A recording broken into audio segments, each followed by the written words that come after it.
siendo hoy día 25 de noviembre del 2020 a las 8:07. Comenzamos la clase de antropología. Y bueno, primero, antes de proceder ya con las presentaciones y las exposiciones, vamos a indicar cómo vamos a evaluar este proceso, que se evaluará con una rúbrica. Bueno, usted, Ronald, ya la conoce porque la rúbrica que yo utilizo es semejante a cualquier exposición. Son 2 parámetros que son individuales y 2 parámetros colectivos. En este caso, como las presentaciones son individuales, pues todos los parámetros son individuales. Se evalúa el conocimiento del tema, se evalúa la expresión oral, se evalúa también la integración del tema dentro de su presentación, si se ha integrado bien el tema, y también se evalúa pues el informe y el PowerPoint. Entonces esos 4 parámetros son los que dan la nota de la exposición. Me gustaría saber si ya ustedes han subido los documentos. Ustedes tienen que hacer un solo documento, o si no, uno de los documentos suben a el aula virtual y otro me manda a mi correo institucional. ¿Cuál enviamos a su correo? Cualquiera de los dos. O si no, lo integran todo en un solo documento y lo convierten en PDF, como ustedes quieran. Entonces, lo importante es que los dos lo tengo yo que revisar. Listo. Si sube, porque ustedes saben que el aula virtual solo admite un archivo. Muy bien, entonces comenzaríamos la exposición. Doctora, disculpe, ¿puede repetir la última parte? Lo que pasa es que la escucho entrecortado, mi internet está un poquito, no prendo mi cámara, porque se me pone más lento. Sí, mire, decía sobre la rúbrica de la exposición. Hay 4 parámetros, que uno es conocimiento del tema, otro es expresión oral, otro integración del tema y por último la calidad del informe y del PowerPoint. Y también que por favor los documentos suban al aula virtual. Como son 2, pues uno al aula, otro a mi correo. Si no, integren los 2 documentos en uno solo para enviarlo al aula virtual. En PDF todos, ¿no? Ah, ya, doctora, listo. Sí, ya lo hice. Ok. Gracias. Entonces, vamos a comenzar con la primera exposición.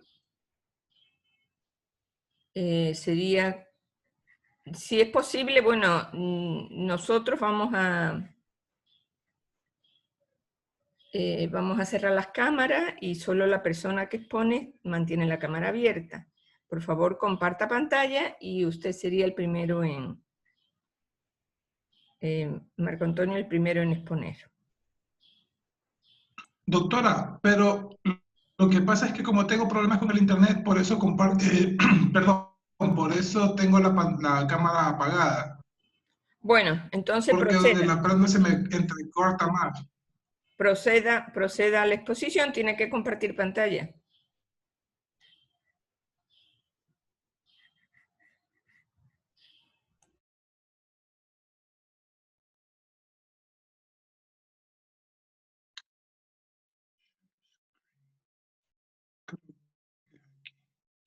Yo no sé muy bien andar en esto.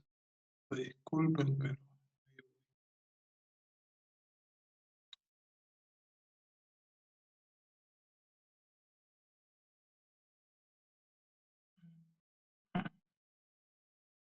¿Se ve ahí? Sí, se ve, compañero. ¿Qué pasó? Ahora yo no los veo a ustedes.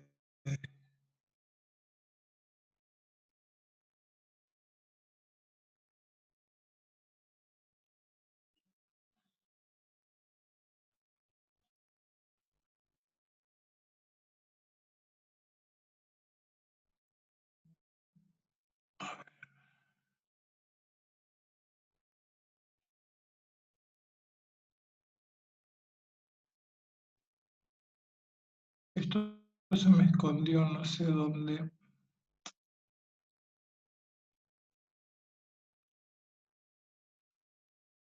Ahí creo que...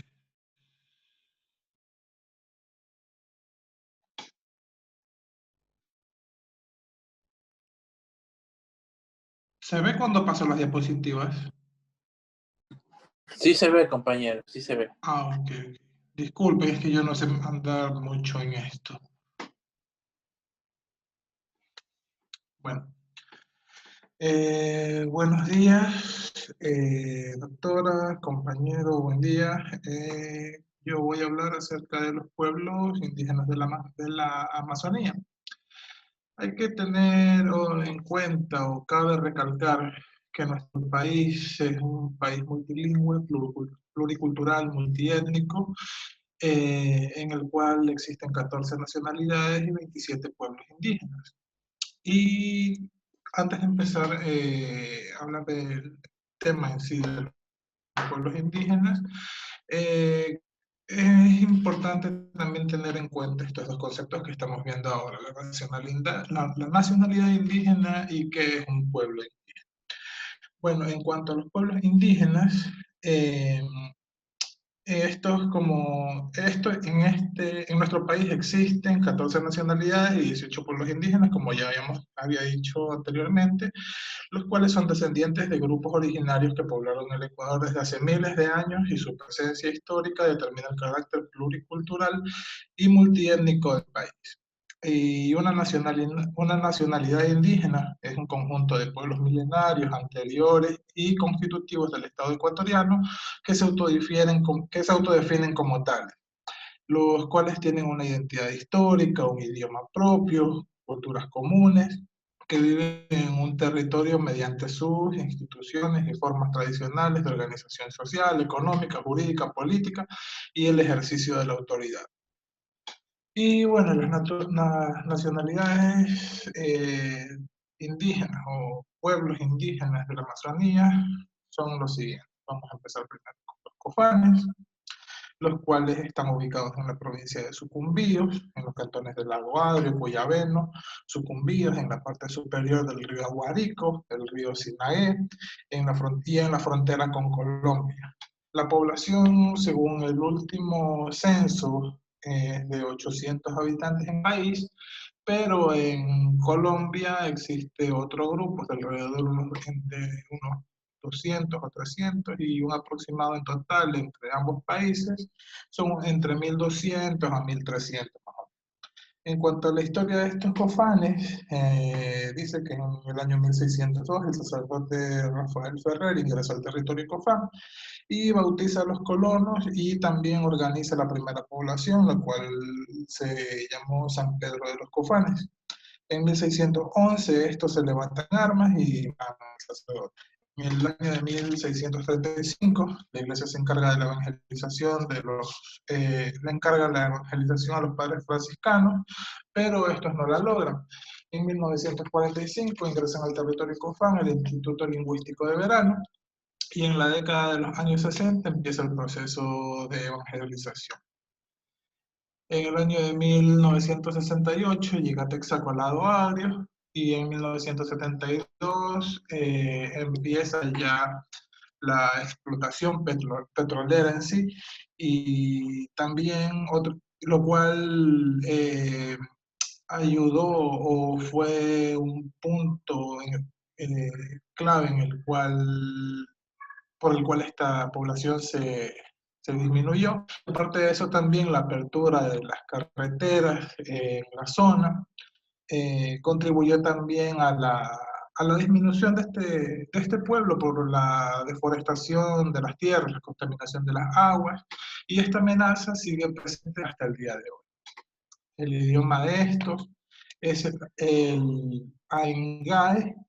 En cuanto a la organización social, estos se basan en una estructura clánica, las cuales se denominan antía. En cuanto a costumbres y espiritualidades, estos creen o practican el curanderismo, el cual es el aspecto más importante de esta tribu. Cada antilla es liderada por un curaca, que es como un sacerdote o el guía espiritual de ellos, el cual guía las ceremonias mágico-religiosas y esta se centra en el consumo de yagé. El yagé es un brebaje que se hace con una planta de este mismo nombre, el cual tiene efectos alucinógenos y entonces estos la consumen o realizan estas ceremonias rituales para mejorar o buscar mejorar en aspectos de su vida cotidiana, como puede ser la pesca, la caza y, bueno, en fin, diferentes factores de su vida diaria. Sí se escucha, disculpen. Sí se escucha, sí se escucha. Ya.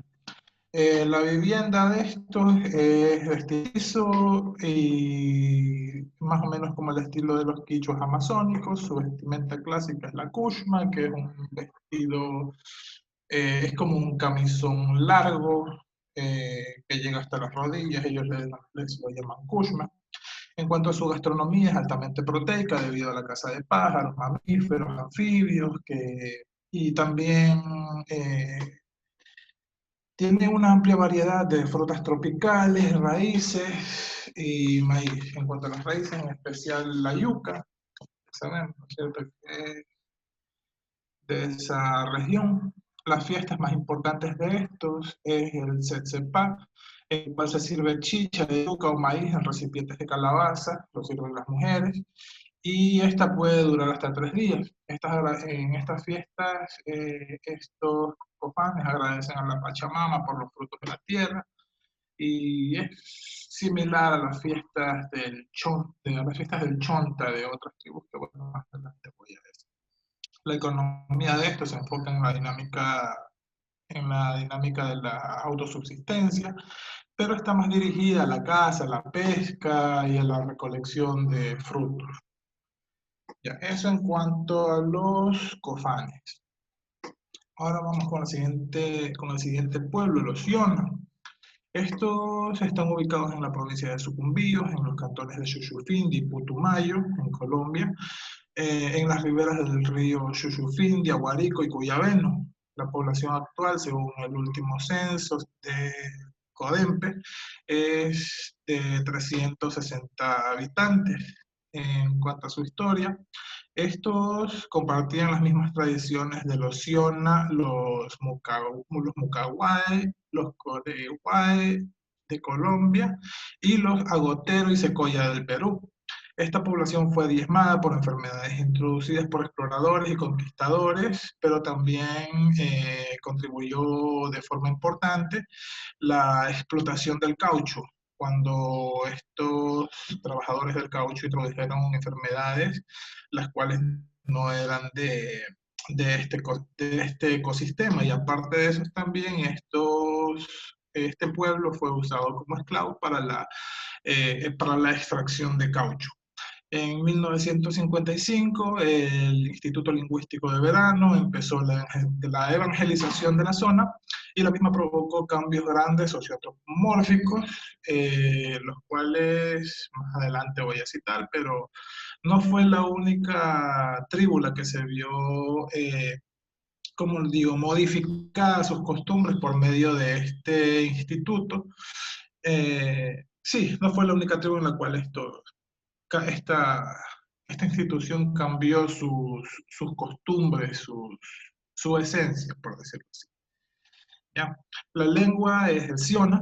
La organización social de estos, bueno, se dice que estos están, o no se dice, efectivamente, estos se encuentran asentados en las riberas de los ríos, en agrupaciones, en infraestructuras comunitarias. Estos tienen huertas pequeñas cerca de sus viviendas, por lo general, y también tienen lejos de su vivienda otra huerta más grande, la cual es la fuente principal de su sustento. En cuanto a las costumbres y espiritualidad, estos se dedican, bueno, la economía de estos está centrada a la caza, a la pesca, a la recolección de frutos. Los hombres toman las actividades del hogar cuando las mujeres tienen su periodo menstrual, y las mujeres también ayudan a los hombres a la caza y la pesca cuando están en su periodo menstrual. Y las mujeres se dedican también, aparte de las labores del hogar y ayudar al hombre en la obtención de su alimento, estas se dedican a la confección de sartenes de barro y los hombres a la fabricación de canoas. Al igual que los cofanes, estos realizan ceremonias mágico-religiosas en las cuales se bebe yagé y el trance también es guiado por un curaca, igual que los que pasa con la tribu de los cofanes. Y esto se realiza también con la misma finalidad, la búsqueda espiritual para mejorar en diferentes tipos de ámbitos de su vida, igual la caza, la pesca, eso. La vivienda de estas es de estilo mestizo y quichus amazónicos, la vestimenta de estos es la kushma también. La gastronomía es altamente proteica, es abundante en el consumo de pájaros, animales, resultantes de la caza y la pesca. También es típico de este pueblo el consumo de galletas de yuca o casabe, el cual este casabe es una variante más amarga de la yuca, pero tiene la particularidad de que esta es venenosa y las mujeres son las que se encargan de hacer el proceso para sacarle este sustrato, ¿no es cierto? Este sustrato venenoso. Estas las preparan en sartenes, estas galletas de yuca o casabe las preparan en los sartenes que ellas mismas confeccionan y son ellas, sí, eso. En cuanto a la economía, esta se inserta cada vez más en las relaciones de mercado, pero también se basan, como había dicho anteriormente, en la caza, pesca y recolección, a diferencia de las anteriores. Estas tienen, estas usan el dinero también, a diferencia de las otras, que son de los cofanes, que solamente su sustento es basado en la autosustentación, en la recolección de frutos, la caza y la pesca. Ahora vamos con la nacionalidad secoya. Estos habitan en la provincia de Sucumbíos, en los cantones de Xochufindi, Cuyabeno, y habitan en las riberas del río Aguarico. La población, según el CODEMPE, el último censo, es de 380 habitantes. En cuanto a su historia, podemos decir que el nombre de esta tribu fue tomado del río que lleva el mismo nombre, un río tributario, que es el río tributario del río Napo, el cual es el río Santa María. Este tuvo los primeros contactos con misioneros en 1599, pero hasta entre 1709 y 1769 los religiosos de la Orden de la Compañía de Jesús recibieron derechos en el área del Napo y el Aguarico para su evangelización. En 1973, un misionero evangélico, del cual no hay mayores registros, de apellido Johnson, perteneciente a este Instituto Lingüístico de Verano, fomentó en los pobladores la necesidad de vivir juntos, o el hábito de vivir juntos, asentándose en la comunidad de San Pablo, incentivando al sembrío de yuca, plátano y plátano local. Llegando más familias con el pasar del tiempo, esta comunidad fue creciendo hasta como se la conoce el día de hoy. Y los secoyas también, igual que los dos pueblos anteriores, no pasaron desapercibidos ante la explotación del caucho y la explotación petrolera. La lengua de estos es el secoya o picoca. En cuanto a su organización social, estos viven en construcciones o viviendas comunitarias también, al igual que los anteriores, en las riberas de los ríos hasta el día de hoy. En cuanto a sus costumbres... Ya, doctora. En cuanto a sus costumbres, los secoyas, a la edad permitida, que es entre 13 y 14 años, cuando se casan con una mujer de otro grupo étnico, esta puede vivir en la comunidad, pero no es el mismo caso para la mujer secoya. Cuando ésta contrae matrimonio con un hombre de otro grupo étnico, ésta debe irse de la comunidad. Y el tiempo de noviazgo entre estos oscila entre 3 y 7 días, en los cuales se realizan los preparativos de la ceremonia, de la boda.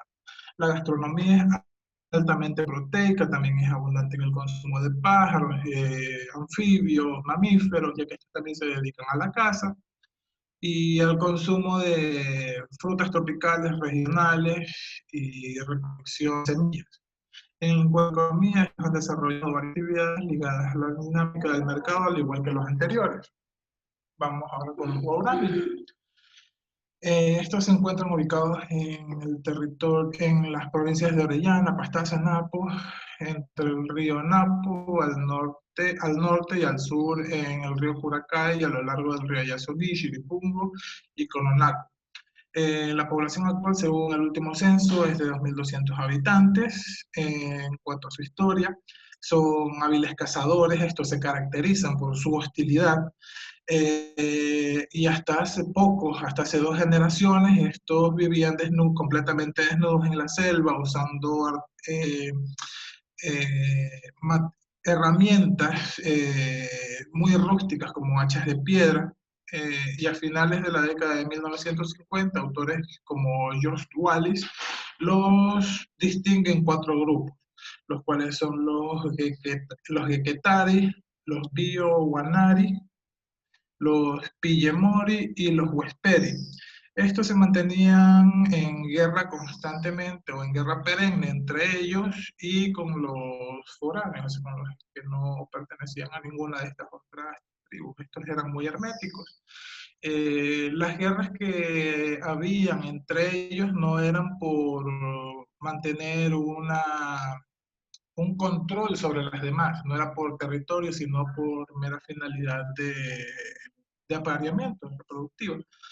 El proceso de dominación de estos guaraní comenzó con el establecimiento de las misiones evangélicas por parte del Instituto Lingüístico de Verano, quienes el gobierno ecuatoriano entregó una de las tareas más importantes, el cual era la educación y la educación bilingüe y la evangelización de los mismos.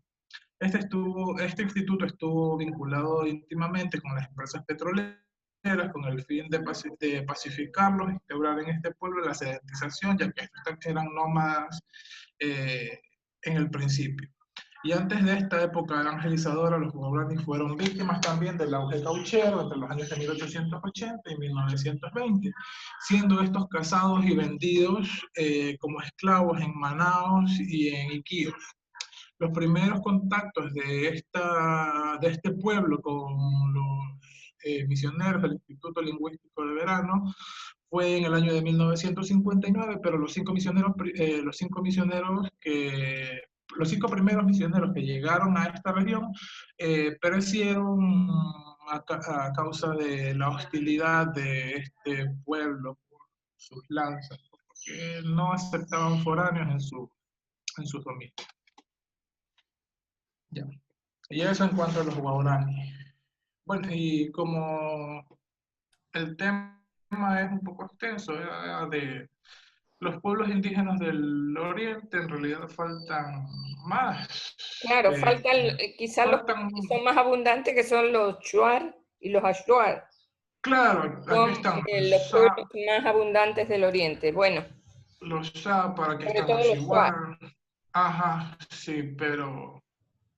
Bueno, vamos a dejarlo hasta ahí porque realmente pues... es un tema extenso. Quiero que ustedes hagan un resumen porque usted ha repetido constantemente cuestiones comunes, más bien tiene que decir lo que les diferencia los unos de los otros, porque todas estas nacionalidades tienen historias comunes, la influencia del Instituto Lingüístico de Verano, que llegó antes de las petroleras para esterilizar a la población y exterminarle, quitarle la cultura, para que después entraran la Tesaco, la Chevron, etc.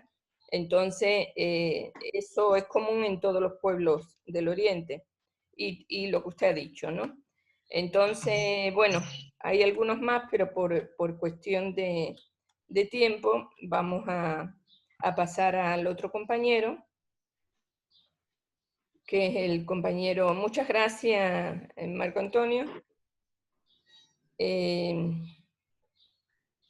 Creo que queda claro la situación de los pueblos del Oriente, que, bueno, lo más interesante quizás decir que ahora, bueno, están constituidos en comunas, en comunidades, a excepción de los pueblos no contactados, y que esas comunas que son de primer grado, pues tienen las federaciones de segundo grado, y también pertenece a las confederaciones de tercer grado, que son la CONFENIAE, que es la Confederación de Nacionalidades Indígenas del Amazonas, o sí, de la Amazonía. Vamos con Daniel Cadena para que nos siga, nos cuente sobre los indígenas de la costa.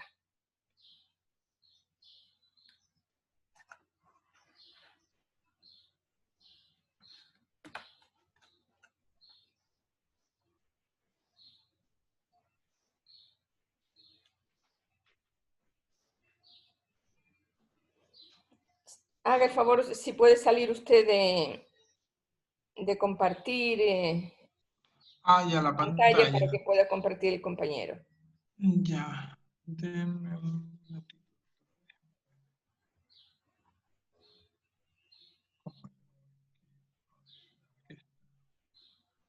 Ya, ahí parece.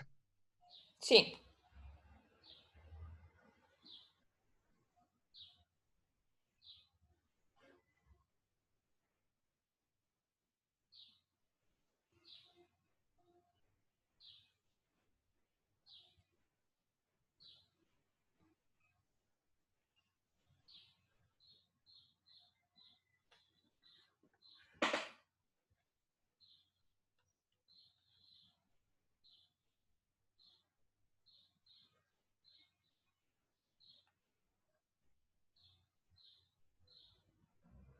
A ver, compañero Cadena, sí puedes compartir pantalla.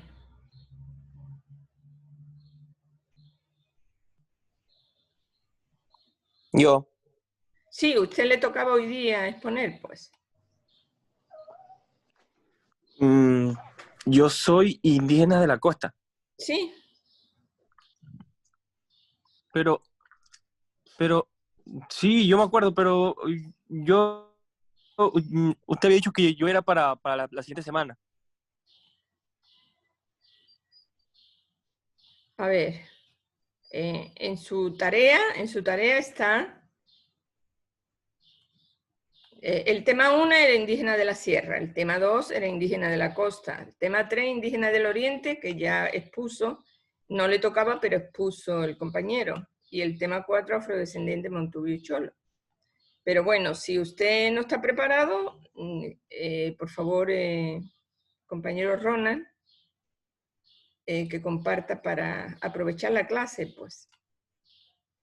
Porque no podemos dejar, tenemos que terminar esto.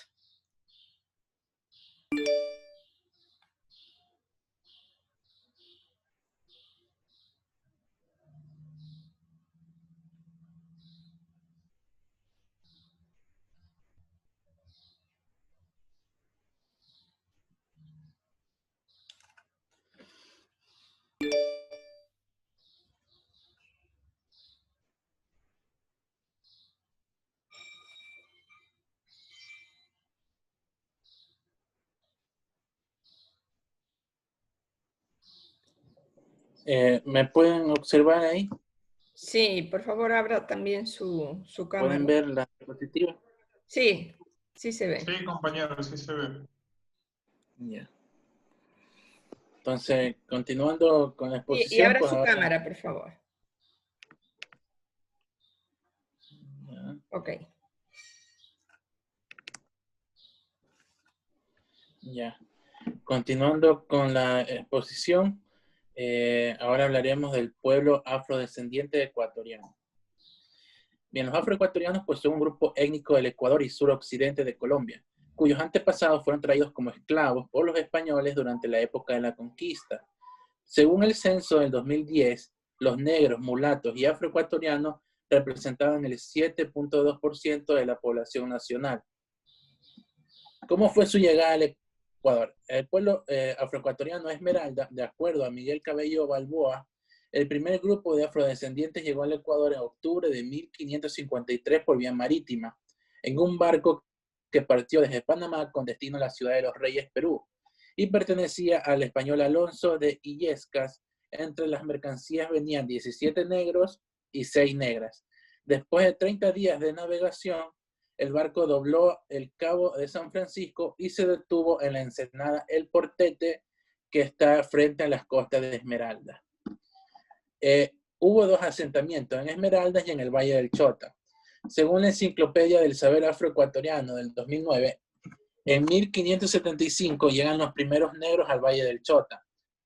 Esta primera, entre comillas, importación fue introducida por el cacique de Tulcán, García Tulcanaza. Para esta época, los esclavizados que se introducían al Valle del Chota eran comprados por comerciantes particulares en los muelles de Cartagena de Indias que provenían de la zona de Guinea. Estos negros eran conocidos como mandingas, buenos guerreros, orgullosos y con fama de tener un mal carácter. ¿En qué se basa su gastronomía? En Esmeralda, pues se elabora con productos del mar, por ser costera, ¿no? El pescado encocado, camarón apanado, arroz con concha, etc. Y en el Valle del Chota, más bien son productos de la tierra. Mediante la agricultura, por ejemplo, el frijol guandul, picadillo, el mano de mono, yucas con carne, camote. Los productos primarios y típicos de esta zona pues son el guandul, la yuca, el camote, el sancocho y el guineo. Su música y danza en Esmeralda constituye la marimba, que es un instrumento y ritmo muy alegre y movido de esta provincia y de toda la costa ecuatoriana. Y en el Valle del Chota es la bomba, que se baila con una botella en la cabeza, es alegre y candenciosa y su sensualidad está en los movimientos de cadera que ejerce la mujer. Su vestimenta en Esmeralda es una follera larga y de colores alegres. La blusa puede ser blanca o de colores vivos. La mujer siempre lleva un velo o pañuelo en la cabeza, mientras que el hombre lleva un sombrero de paja. En el Valle del Chota, la follera o vestido es largo y de colores alegres. Encima va un delantal, la blusa es de encajes y colores vivos, y el hombre viste pantalón y camisa de manga corta, ambos de colores vivos. En lo que se refiere a su religiosidad, en Esmeralda tenemos la Semana Santa, velorios de niños adultos, el Corpus Christi y las misas afro. Y en el Valle del Chota, de igual manera, Semana Santa, velorios, el Corpus Christi, etc. La población afroecuatoriana actual. En Ecuador, según el último censo del 2010, somos 14.483.499 habitantes. No somos, pero son los afroecuatorianos, que corresponden al 7.2% de quienes se autoidentifican como afroecuatorianos. Y de esto, 1.041.559 habitantes están distribuidos en todas las provincias del Ecuador. Ahora los montubios. Los montubios ecuatorianos es un pueblo mestizo de origen campesino que habita en las zonas rurales de las provincias costeras del país. Están diseminados por las provincias del Guayas, los ríos El Oro y Manabí y en otras zonas, pero en menor proporción. El término montubio alude al monte como lugar de nacimiento montu y a los ríos fluvios y al hombre vida, es decir, el hombre del monte o del campo. Eso significa montubio. El escritor José de la Cuadra, en su libro Los Sangurimas, por primera vez utilizó este vocablo montubio, pero con V, para referirse a este pueblo de la costa ecuatoriana. Con ello quiso romper el estereotipo de simples campesinos y darle una connotación más importante. El vestuario, generalmente el hombre montubio lleva sombrero de paja toquilla y viste camisas y pantalones cortos blancos, así como un machete en la cintura para el trabajo en arrozales y haciendas bananeras. Las mujeres por lo general usan vestimentas blancas más cómodas y frescas por el calor y para que los resguarden de los mosquitos. Durante las fiestas populares y religiosas, los hombres completan su atuendo típico portando un pañuelo de color. Por su parte, las mujeres llevan faldas anchas y muy coloridas que le dan vistosidad al bailar. Sus viviendas. Construyen sus viviendas tradicionales de caña de guadúa para forrar las paredes y utilizan las hojas de palma para rellenar el techo. Para evitar la presencia de roedores, serpientes y las inundaciones, estas viviendas suelen estar levantadas por pilotes de madera que las separan del piso. Esto es muy común en nuestro Manabí. En la zona de Rocafuerte vemos estas casas altas que les llaman. Son expertos artesanos, sobre todo en la cestería, la alfarería y la talabartería. Elaboran sus artesanías como canastas y otros objetos con paja toquillas y hojas de palma. Las monturas y demás piezas para montar, también zapatos, correas, estos artículos son muy apreciados. Su alimentación, pues los montubios basan su dieta en el consumo del arroz, carne, fruta, yuca y plátano, que cultivan y producen en sus campos a través de la caza y la pesca, de las cuales son también aficionados, pero obtienen el complemento de su alimentación. La población, según el último censo, es el 7.4% de la población del Ecuador se autodefine como montubia. Los montubios son actualmente el segundo grupo de población más grande del país, por detrás de los mestizos. Los cholos ecuatorianos. El pueblo cholo del Ecuador es un colectivo humano nativo de la región litoral del Ecuador, descendiente directo de las sociedades prehispánicas que dominaron el litoral, desde Manabí, Santa Elena, Guayas, Los Ríos, incluso hasta el Oro. Según destacan estudios de arqueología, antropología y sociología. Varias generalidades. Pues en las costumbres cotidianas del pueblo manta, siempre está presente lo que ellos llaman hoy por mí y mañana por ti, que se da a entender que sus relaciones son siempre recíprocas. Además, están muy conectados a la religión católica, ya que el 99% de su población la practica, y sus fiestas están relacionadas a este hecho social. Celebran la fiesta patronal de Santa Cruz, velorios de los santos, de San Pedro y Pablo, se encomiendan a Dios al mismo tiempo que vigilan el crecimiento de la luna para sembrar y cosechar. Se encuentran distribuidos en 239 comunidades o recintos ubicados en el sur de la provincia de Manabí, en 21 parroquias de los cantones Puerto Viejo, Jipijapa, Manta, Montecristi, 24 de Mayo y Puerto López, mientras que otra población se encuentra distribuida en 79 comunas ubicadas en la península de Santa Elena, en la provincia del Guayas, en 10 parroquias del cantón de Santa Elena, Simón Bolívar, Playas y parte de Guayaquil. Los Huancavilca, pues, fueron una cultura precolombina de la región litoral del Ecuador, que se extendía desde la isla Puna, cerca a Guayaquil, hasta tierra adentro hacia el sur de la provincia del Guayas. También se le denomina manteño Huancavilca, a pesar de que las crónicas españolas de la época y la arqueología diferencian a ambas culturas, y sus sociedades y costumbres eran diferentes. No obstante, pese a sus diferencias culturales, está comprobado su mutuo comercio y convivencia fraterna.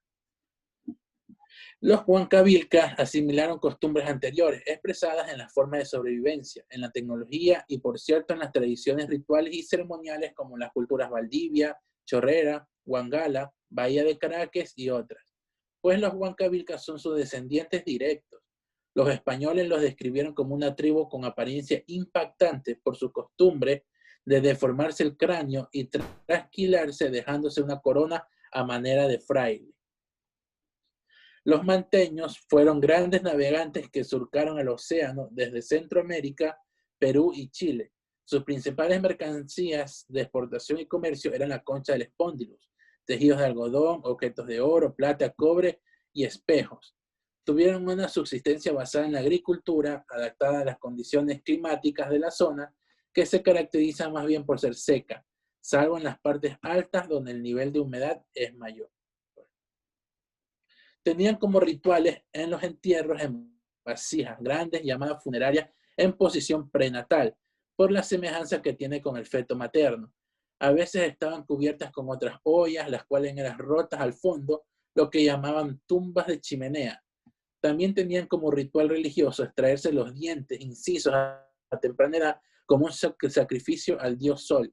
Eran conocidos por ser una raza guerrera y también se presume que practicaban la sodomía. Y la bibliografía, que de la Casa de la Cultura Ecuatoriana y de un blog sobre los Huancavilca. Eso sería todo. De acuerdo. Bueno, muchas gracias. Ya estamos viendo la gran diversidad que existe en un país tan pequeño como Ecuador. Existe una gran diversidad cultural, tanto las nacionalidades como pueblos que han ido asentándose. Bueno, los Manta Huancavilca son pueblos descendientes de grandes culturas indígenas y que están recuperando su sitio. Incluso en el censo del 2010 nunca fueron considerados como un pueblo. En cambio el Montubio sí fue considerado como pueblo.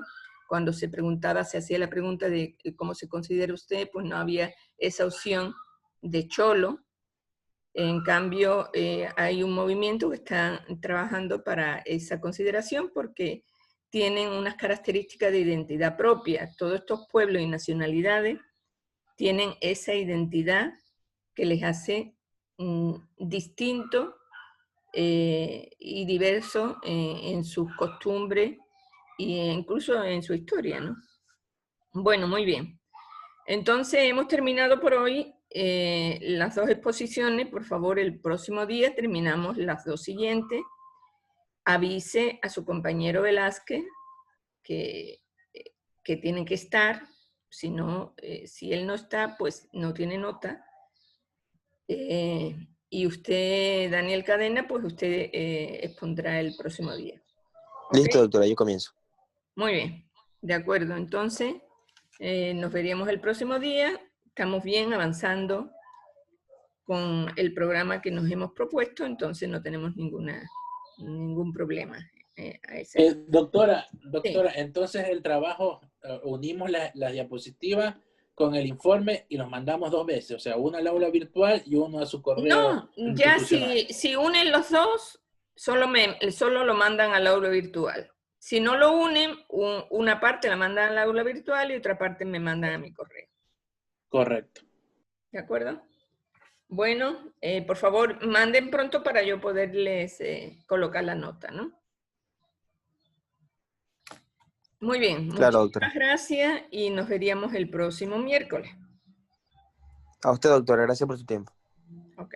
Listo, doctora, gracias. De acuerdo, nos vemos. Nos vemos, doctora. Tenga buen día. Igualmente.